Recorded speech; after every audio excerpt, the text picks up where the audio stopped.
The Galactic Council chamber fell silent as the final vote was tallied. 27 alien representatives stared down at the small human delegation from their towering seats. Admiral John Carter felt a chill run through his body. He knew before the High Counselor spoke what the verdict would be.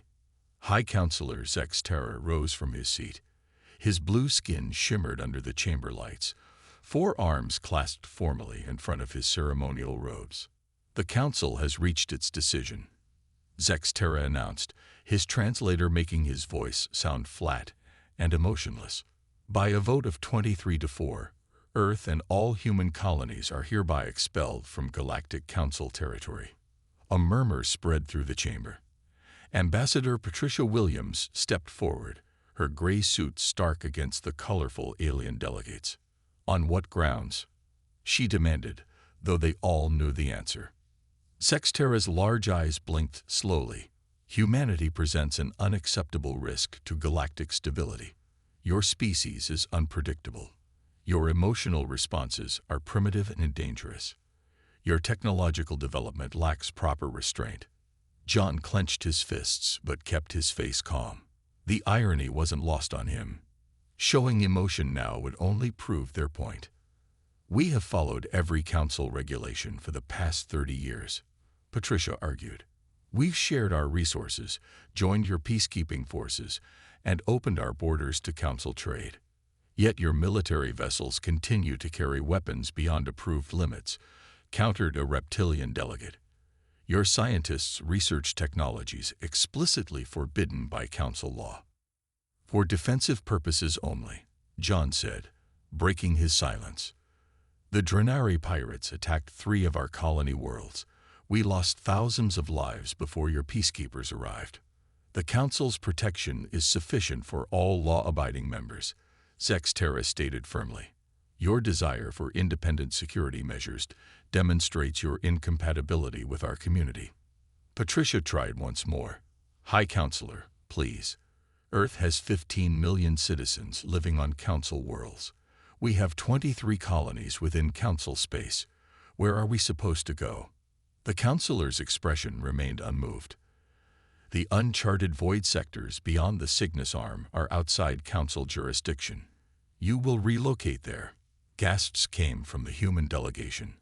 The void was known to be dangerous, strange spatial anomalies, rumors of predatory species, and few habitable worlds. "That's a death sentence," John whispered. "You have 6 standard months to evacuate all human settlements from Council territory," Zex Terra continued. "Any humans remaining after that time will be subject to relocation by Council forces." A tall, plant-like delegate rose. "This is unnecessary cruelty. The Photeri delegation requests the humans be given at least 1 standard year for evacuation." "The decision is final," Zex Terra replied. "This session is concluded." As the council members filed out, Patricia turned to John, her face pale but her eyes burning with quiet anger. "They've been looking for an excuse since we joined," she said softly. "Our colony on Proxima Prime sits on the richest viridium deposits in the sector. The Drenari attacks were never stopped because half the council profits from pirate trade." John nodded. "We always knew we were second-class members. I just never thought they'd go this far." They walked toward their ship in silence, passing alien diplomats who now avoided meeting their eyes. At the docking bay, Patricia stopped and looked out at the massive council station, a marvel of engineering that humanity had once aspired to match. "They'll regret this mistake, John," she said. "They think they're sentencing us to death, but they're really setting us free." "Free to die in the void," he replied bitterly. Patricia shook her head. "No, free from their rules, free from their restrictions, free to develop the technologies they've always feared we would create." She turned to face him directly. "They're not exiling us, John. They're unleashing us." As their shuttle departed from the station, John watched the council world shrink below them. Patricia was already on the comm with Earth, breaking the news to President Hayes. The real work would begin soon, moving millions of people, abandoning generations of colonies, heading into unknown danger. Yet despite everything, John felt a strange sense of hope growing. Humanity had always performed best when backed into a corner. Maybe, he thought as the stars streaked by, this isn't the end of our story. Maybe it's just the beginning. 6 hours after the Council's decision, the news reached Earth. President Gregory Hayes stood before the United Nations General Assembly, his face grim as the giant screen showed crowds gathering in cities worldwide. Today, the Galactic Council has voted to expel humanity from their territories. He announced, his voice steady despite the gravity of his words.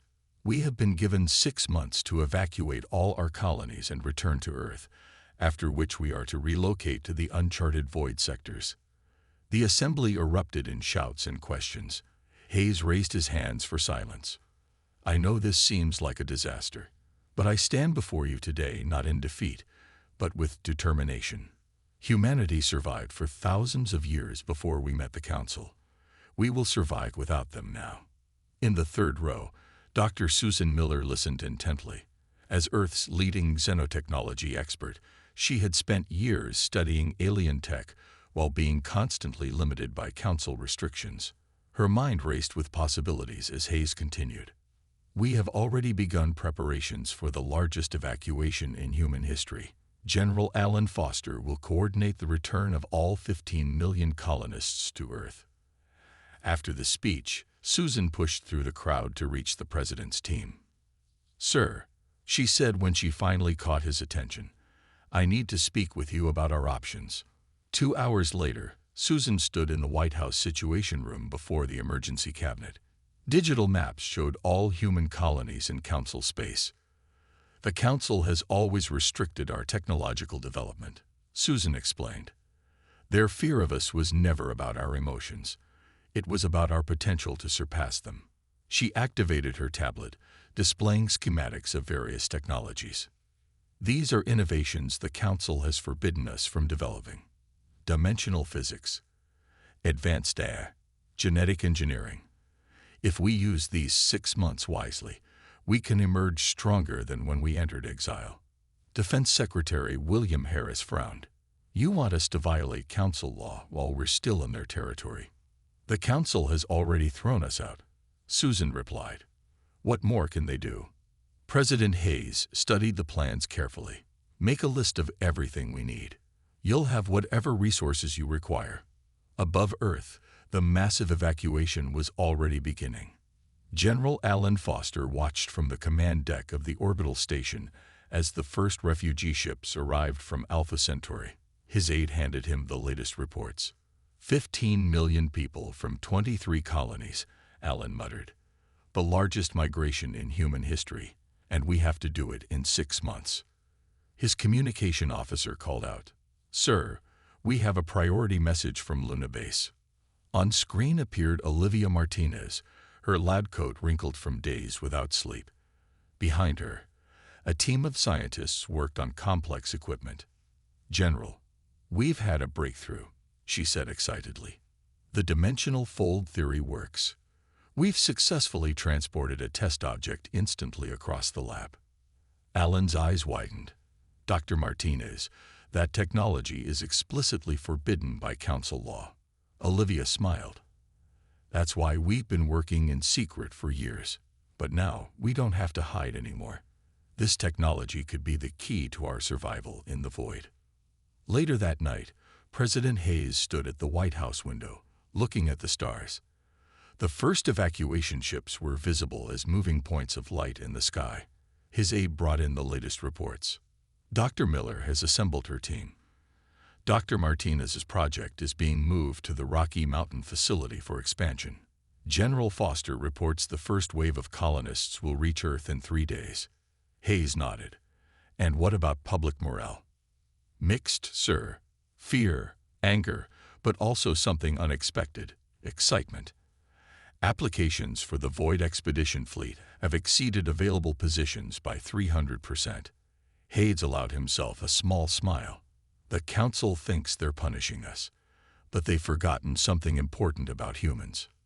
Sir, we've always done our best work when we have nothing to lose, Hayes said, turning back to the stars. They've taken away our place in their galaxy. Now we'll build something better in the void they fear to enter. Above them, more lights appeared in the night sky as Earth's scattered children began their long journey home. 6 months after the Council's verdict, humanity faced its final day in known space. Captain Daniel Wright stood on the bridge of the UES horizon, watching as the last colony ships joined the massive fleet. Nearly 10,000 vessels of all sizes filled the view screen, carrying the hopes and futures of 15 million colonists. "All ships report ready, Captain," said First Officer Frank Nelson. "We are prepared to enter the void sectors." Daniel nodded. "Send the signal to all vessels. Exodus Day has begun." Throughout the fleet, families gathered at viewports for a last look at familiar stars. On the horizon's observation deck, children pressed their hands against the glass as parents pointed out Earth, now just a small blue dot in the distance. "Navigation has plotted our course through the Cygnus Gate," Frank reported. "Beyond that, well, no human has mapped the void." "Then we'll be the first," Daniel replied. "Signal the fleet to follow our lead." The massive human armada moved as one, approaching the invisible boundary that marked the edge of Council space. As the horizon crossed this line, Daniel felt the weight of history on his shoulders. Humanity was truly on its own now. 3 weeks into the journey, the fleet encountered its first crisis. The supply vessel UES Providence disappeared during a routine course adjustment. Daniel immediately ordered all ships to halt. "Scan the area," he commanded. The Providence was carrying food and medical supplies for 50,000 colonists. "We can't lose it." After hours of searching with no results, Lieutenant Lisa Evans approached the captain. "Sir, request permission to take a scout ship into the nearby spatial distortion." Daniel frowned. "Too dangerous, Lieutenant. Our sensors can't penetrate that phenomenon." "The Providence might be trapped inside," Lisa argued. "And I've been working with Dr. Martinez's team. My ship is equipped with an experimental fold drive unit. The technology is still untested in field conditions," Frank warned. Daniel studied the determination in Lisa's eyes. "How long would it take conventional ships to search that distortion?" "At least 3 days, sir," replied the science officer. "And we'd risk losing more vessels." Daniel made his decision. "You have 4 hours, Lieutenant. At the first sign of trouble, you activate that fold drive and get out." Lisa's scout ship approached the strange rippling space ahead. The small vessel shuddered as it entered the distortion. "Sensors are barely functioning," Lisa reported back to the horizon. "Wait, I'm detecting a large mass. It's the Providence." The supply ship was caught in what appeared to be a pocket of twisted spacetime. Lisa maneuvered closer, fighting against strange currents that pulled at her vessel. "Providence is intact, but their engines are offline. They can't break free," she called. "I'm going to attempt a fold jump with them in tow." On the horizon, Daniel and his crew held their breath. The scout ship's signal became distorted, then vanished entirely. "Lieutenant Evans, report," Daniel called urgently. Seconds stretched into minutes with no response. Then suddenly, both ships appeared 2 kilometers from the fleet, completely intact. "Fold jump successful," came Lisa's tired but triumphant voice. Providence crew all accounted for. Later, as technicians examined the fold drive data, Lisa made another discovery. "Captain, look at these sensor readings from inside the distortion. There's something there you need to see." Daniel studied the images, his eyes widening. "Are these confirmed?" Lisa nodded. The distortion was hiding an entire star system. And the readings show it's not the only one. The void is full of them. Hundreds of habitable worlds, hidden in spatial pockets that Council ships couldn't detect. Word spread quickly through the fleet. What had seemed like a death sentence might instead be an opportunity. These hidden worlds were untouched by the Council, worlds where humanity could build a new home without interference. That night, as the fleet prepared to continue its journey, Daniel looked out at the stars of the void. They no longer seemed cold and alien, but full of possibility. "They didn't exile us," he said quietly. They gave us a gift they never intended. A fresh start, free from their rules and restrictions. The real question is, what will we build with it? 5 years passed since humanity entered the void. What began as an exile had transformed into an era of unexpected prosperity. The Human Federation now spanned 12 colony worlds, with New Washington serving as the capital. Ships traveled freely between settlements using the now perfected full drive, making journeys that once took weeks now possible in mere seconds.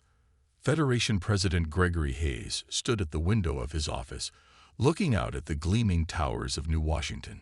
The city had risen from nothing in just 5 years, its architecture blending Earth traditions with bold new designs only possible in the lighter gravity of this world.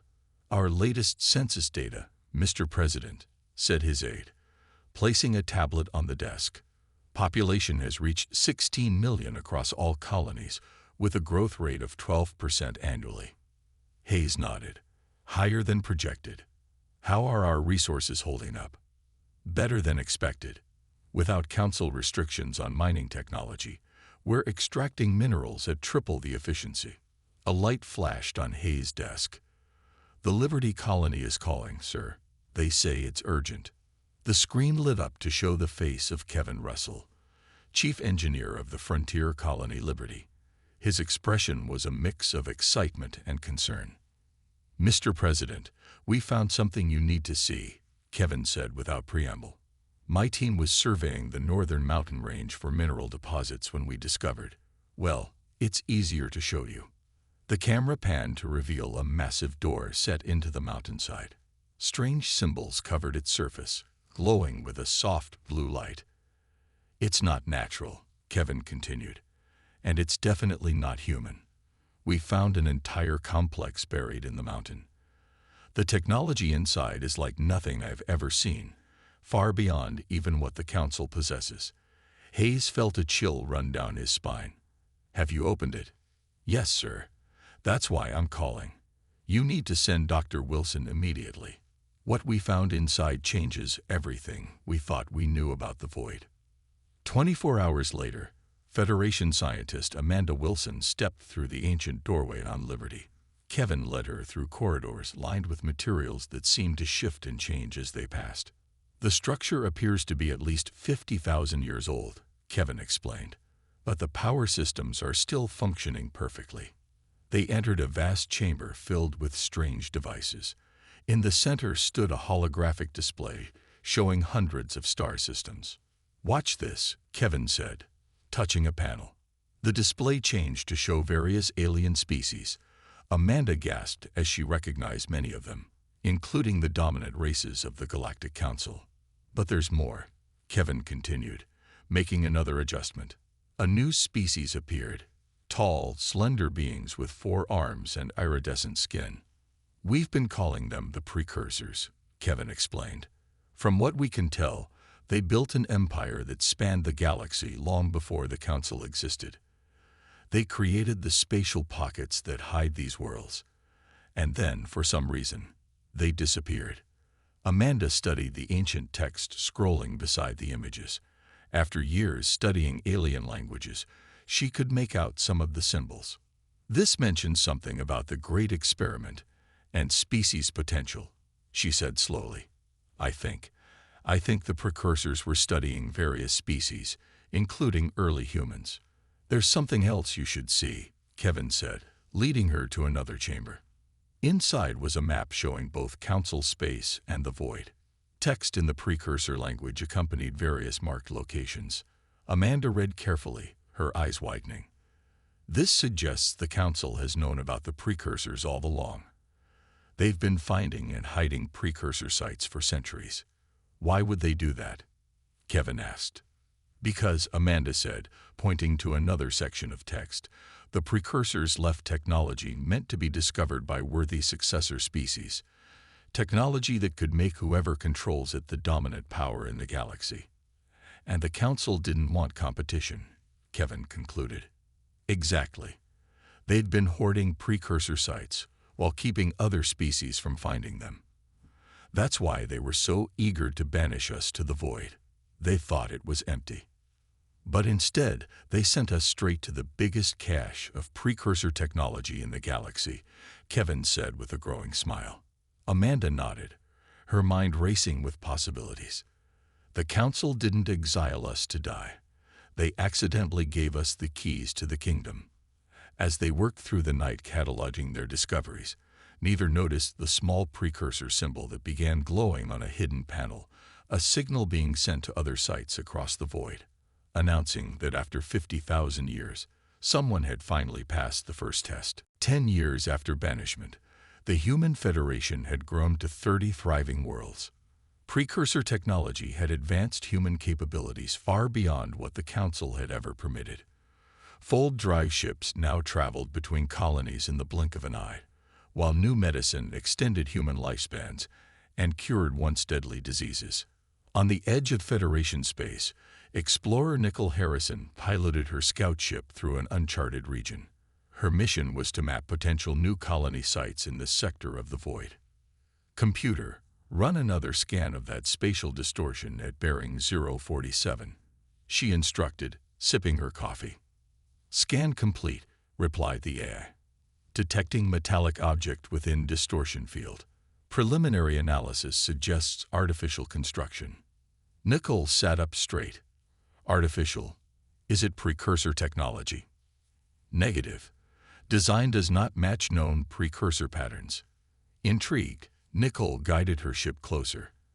As she penetrated the distortion field, a large vessel came into view. Its design was unlike anything in human or council records. And unlike the ancient precursor sites, this ship showed signs of recent damage.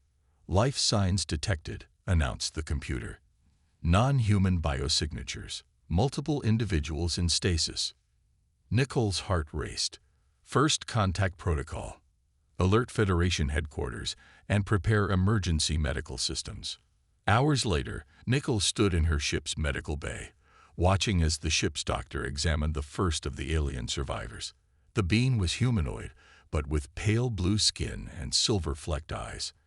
As the translator struggled to decipher the alien's language, Nicole noticed patterns similar to some precursor writings. Finally, the alien spoke words Nicole could understand. I am Commander Elex of the Tauri Expedition Fleet. Who are you, and is this council space? I'm Captain Nicole Harrison of the Human Federation, she replied carefully. And no, this is what the council calls the void sectors. The alien's eyes widened. You are not with the council. How is this possible? Are you exiles too? Over the next few hours, Commander Elex told a story that stunned Nicole. The Tauri were a spacefaring civilization that had been banished by the Council 300 years ago, just as humanity had been. Their crime? Developing artificial intelligence beyond Council-approved limits. The Council told us the void was uninhabitable, Elex explained. Most of our people died in the first year. We're all that's left. 47 survivors in stasis, hoping to find somewhere to live. There are more like us, Nicole asked, her mind racing. Elex nodded. In our time exploring the void, we found traces of at least 6 other species banished by the Council. Some survived. Many didn't. Nicole immediately contacted Federation headquarters. Within days, President Hayes personally welcomed the Tauri survivors to New Washington. The revelation that the Council had a long history of exiling species that showed too much independence or technological potential shocked the human population. We offer you sanctuary, Hayes told Commander Elex in a public ceremony. Not as refugees, but as equals. What the Council tried to destroy, we will build together. That day, the Human Federation became something new. The Alliance of Free Worlds, with humans and Tauri as its founding members. In the weeks that followed, using precursor technology and Tauri star charts, Alliance ships located 3 more exile species, the insectoid Vrel, the aquatic Nera, and the crystalline Lith. Each had been banished for different violations of Council law. Each had struggled to survive. In her laboratory, Dr. Olivia Martinez worked alongside Amanda Wilson, combining precursor technology with the scientific knowledge of all 5 Alliance species. Their breakthrough came unexpectedly during a routine scan. "This can't be right," Olivia said, checking the readings again. "According to these sensors, there's massive energy buildup in Council space." Amanda studied the data. Not just energy. Weapons fire. A lot of it. They refined the sensor array, pushing the precursor technology to its limits. What they saw alarmed them both. On the edge of Council territory, a massive battle was underway. Council ships were fighting, and losing, against an unknown fleet. "We need to tell the President," Amanda said urgently. "The Council is under attack." Olivia looked troubled. "Should we care? After what they did to all of us?" "This isn't about the Council," Amanda replied, pointing to the scanner. "Look at the attack pattern. Whatever this enemy is, they're not interested in conquest. They're systematic, methodical. Harvesting," Olivia whispered. "Yes, and if they finish with the Council, they'll come for us next." 20 years after humanity's banishment, the Alliance of Free Worlds had become a thriving civilization spanning over 100 worlds. The combined knowledge of 12 formerly exiled species, enhanced by precursor technology, had created a society more advanced than the Council had ever permitted. President Eric Richardson stood before the Alliance Council in the Great Chamber on New Washington. Representatives from all 12 member species waited in silence as the latest sensor data played on the large screen. "As you can see," Richardson said gravely, "the invasion of Council space continues. The Harvesters, as we now call them, have conquered 8 Council worlds in the past month alone." A Tauri representative spoke up. "Why should we care? The Council exiled all of us to die." "Because if the Council falls," Richardson replied, "we will be next. Our long-range scans show the Harvesters strip each conquered world of all resources, organic and inorganic. They don't negotiate. They don't take prisoners. They harvest and move on." Commander Elex, now the Tauri ambassador, nodded slowly. "The President is right. Our hatred for the Council cannot blind us to this threat." Richardson continued, "The Alliance Security Council has prepared a report on our military options." The chamber lights dimmed as Admiral Lisa Evans stepped forward. 20 years had turned the once young lieutenant into one of humanity's most respected leaders. "A Harvester fleet numbers approximately 15,000 vessels," she explained. "Their technology is advanced, but our analysis of their attack patterns reveals weaknesses. They rely on overwhelming force rather than tactical flexibility." Lisa activated a holographic display showing the Council capital world. "Intelligence suggests the Harvesters will strike here next. Centauri Prime. If it falls, the Council government will collapse, and resistance will crumble." "What do you propose, Admiral?" asked the Vrel representative, his insectoid mandibles clicking softly. "A joint Alliance battle fleet, using our combined technologies and precursor enhancements. We strike while they're engaged with Council forces at Centauri Prime." Murmurs filled the chamber. The Lith ambassador rose, her crystalline form catching the light. "You ask us to sacrifice our people for those who tried to destroy us." President Richardson faced the Council. "I ask you to look beyond past grievances to ensure our common future. This isn't about saving the Council. It's about stopping the Harvesters before they become unstoppable." After hours of heated debate, the vote was taken. The resolution passed, though narrowly. Operation Defender would proceed. 3 days later, Admiral Evans stood on the bridge of the Alliance flagship Independence, watching as the massive fleet assembled. Over 2,000 ships from all Alliance species formed the largest combat force ever created. The vessels gleamed with precursor-enhanced weapons and shields far beyond anything the Council possessed. Kevin Russell approached her, now General of Engineering. "The combat mechs are loaded and ready. Your orders, Admiral." Lisa studied the tactical display. "Alliance intelligence reports the Harvester fleet will reach Centauri Prime in 6 hours. We'll use the fold drive to arrive just as the battle begins." She turned to face the bridge crew. Plot jump coordinates. As the fleet prepared for battle, President Richardson addressed all ships from New Washington. 20 years ago, the Galactic Council cast us out, believing the void would be our tomb. Instead, we found freedom and allies.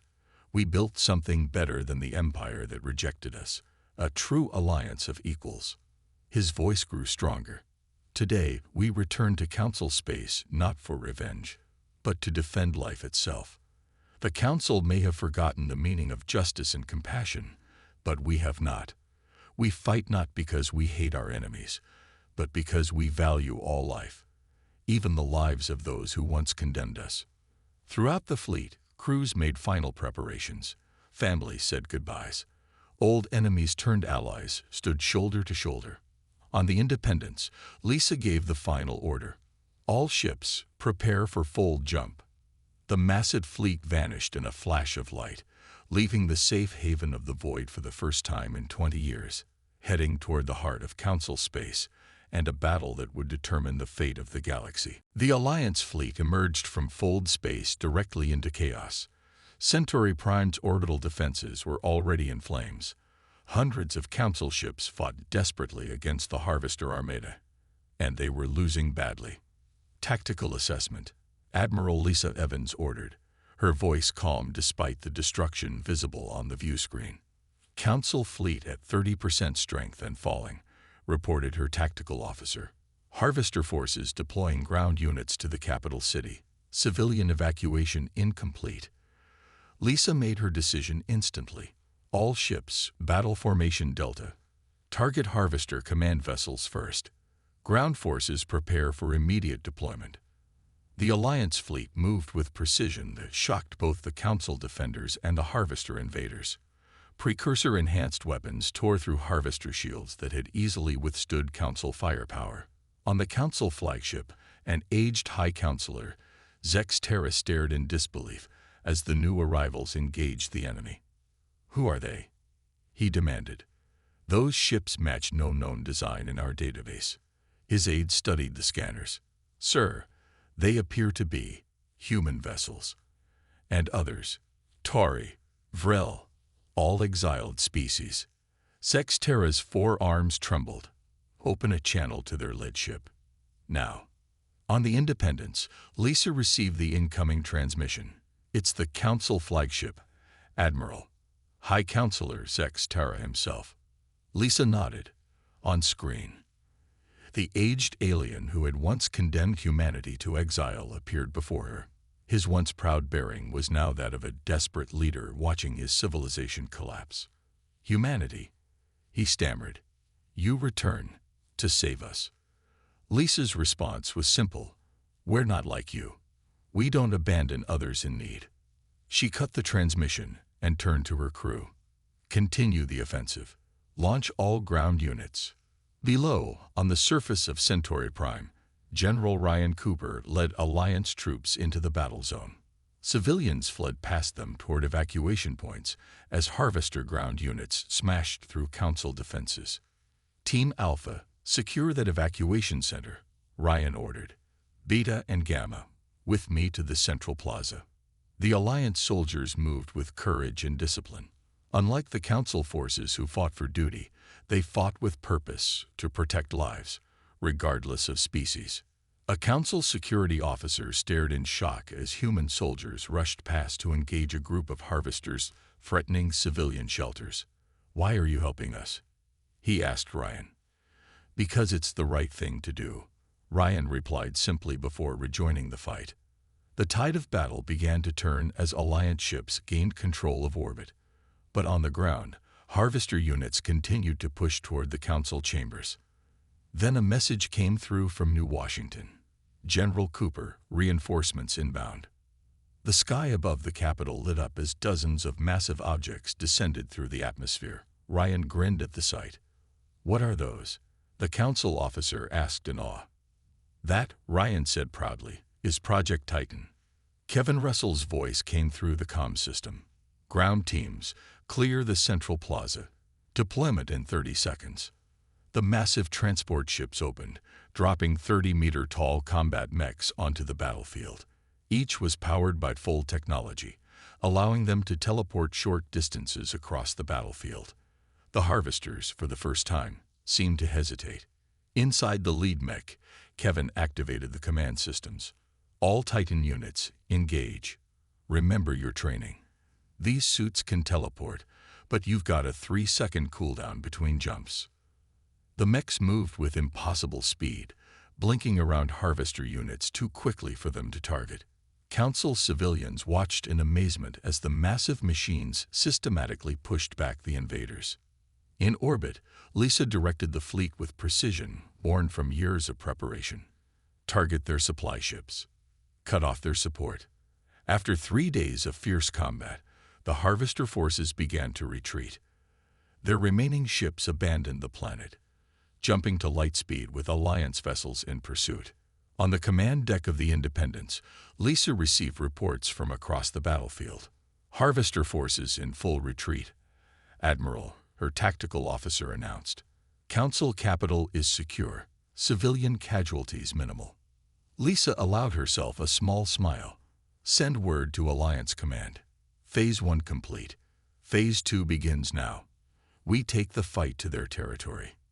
Across the galaxy, news spread quickly. The exiles had returned, not for revenge, but to save those who had once condemned them. The Council, once so proud, now found itself in debt to those they had cast aside. 5 years after the Battle of Centauri, the galaxy had transformed in ways no one could have imagined. The old Galactic Council had dissolved, replaced by the Galactic Confederation, a true democratic union where all species, including former exiles, had equal representation. On Earth, once a small member of the Council, and later an exile, the Great Unity Tower reached toward the stars. Today marked the 10th anniversary of the Alliance victory over the Harvesters, now a galactic holiday celebrated across thousands of worlds. Former President Gregory Hayes, now in his 70s, stood at the observation deck alongside Admiral Lisa Evans. Below them, the streets of New Washington on Earth, filled with visitors from across the galaxy. Council species mingling freely with former exiles in a celebration that would have been unthinkable 35 years ago. Did you ever think you'd see this day? Lisa asked, watching ships from 50 different species fill Earth's skies. Hayes smiled. Not when we were being kicked out of Council space, but maybe during those early days in the void, when we started building something new. Yes, I began to hope. A young Tauri child ran past them, playing with a human boy. Behind them walked their parents, 2 families from species that had once been bitter enemies, now friends celebrating together. The old Council feared us because we were unpredictable, Hayes continued. They never understood that our emotions, our adaptability, the very things they saw as flaws, were actually our greatest strengths. Lisa nodded. And not just ours. Every species they exiled had qualities they feared. Tauri intelligence, Vrel adaptability, Lith resilience. The Council wanted conformity. Instead, they created the seeds of something better. The ceremony below began as representatives from all Confederation species gathered on the great stage. High Counselor Zex Terra, now serving as the Centauri representative to the Confederation, approached the human delegation. Admiral Evans, he said with a formal vow, "My people owe you a debt we can never repay." Lisa shook her head. "No debts between friends, Counselor. The Confederation isn't about old grudges or obligations. It's about building a better future together." Zex Terra's eyes showed genuine emotion, something rare for his species. "I was wrong about humans. We all were. Your unpredictability wasn't a weakness.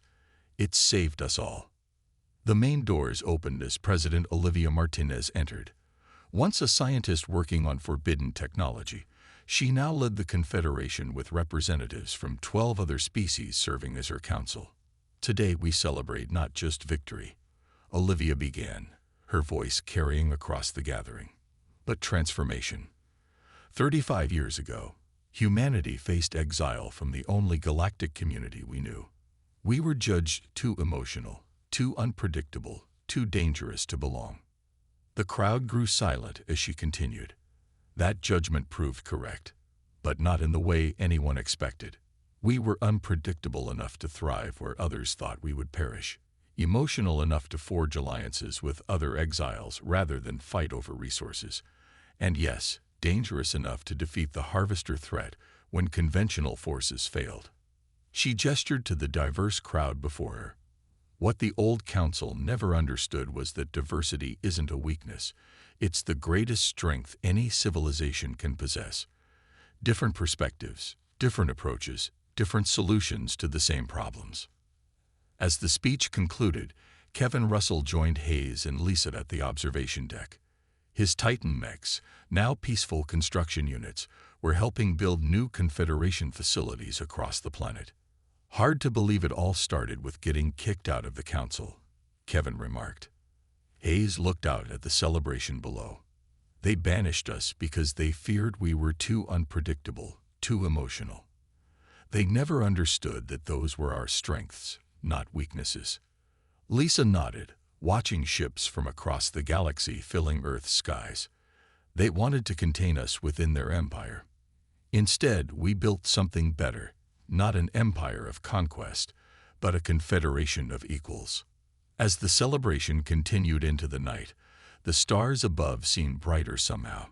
Humanity had come full circle, from outsiders desperate to join the galactic community, to exiles fighting for survival, to the architects of a new and better galactic society.